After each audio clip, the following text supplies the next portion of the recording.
GNM নাৰ্ছৰ online form fill up কৰিবলৈ কেণ্ডিডেটৰ ফটো আৰু ছিগনেচাৰ আপলোড কৰিব লাগে। ফটো আৰু ছিগনেচাৰ মানে বহুতেই আপলোড কৰিব নোৱাৰে কাৰণ সাইজ মিলাব নোৱাৰে।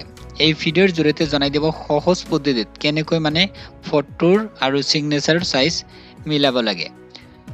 ফটোৰ আৰু ছিগনেচাৰ সাইজ মিলাবলৈ কাম কৰিব এই ভিডিঅ' ডেছক্ৰিপশ্যন বক্সত লিংক পাব। লিংকত ক্লিক কৰিলে এই পেজত ৰিডাইৰেক্ট হ'ব। ইয়াতে লিখা আছে ইমেজ ৰিচাইজাৰ আৰু ইয়াতে চাওক ইয়াতে হাইট তলত লিখা আছে হাইট আৰু ওপৰত লিখা আছে উইথ।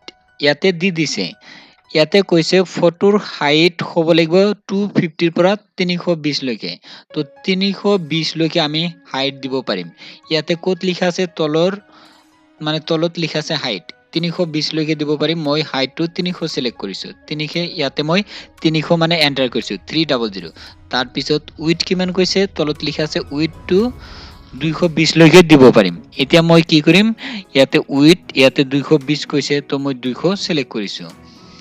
200 ইয়াতে মই টাইপ কৰিছো। এতিয়া চুজ ফাইল ইয়াৰ পৰা মানে ফটো এতিয়া মানে চুজ কৰিম। এই চুজ ফাইল অপচনত ক্লিক কৰিলে মোবাইলৰ গ্যালাৰী ওপেন হ'ব। চাওক মই ফটো লৈছো আৰু ইয়াতে লিখা আছে ৰিসাইজ। তলত লিখা আছে ৰিসাইজ। এই অপচনত যেতিয়াই ক্লিক কৰিম তাৰ পিছত ডাউনলোড হ'ব। তো সেম প্ৰসেস সিগনেচাৰ। ইয়াতে চাওক সিগনেচাৰত হাইট কিমান বিচাৰিছে 180 লৈকে দিব পাৰিম হাইট। তো ইয়াতে তলত হাইট লিখা আছে 180 মই 170 লৈছো হাইটটো। আৰু সিগনেচাৰৰ উইথ কিমান কৈছে তলৰ যেটো ইয়াতে উইথ লিখা আছে উইথটো কৈছে 220 লৈকে দিব পাৰিম। তো মই উইথ ইয়াতে 200 সিলেক্ট কৰিছো 220 লৈকে দিব পাৰিম।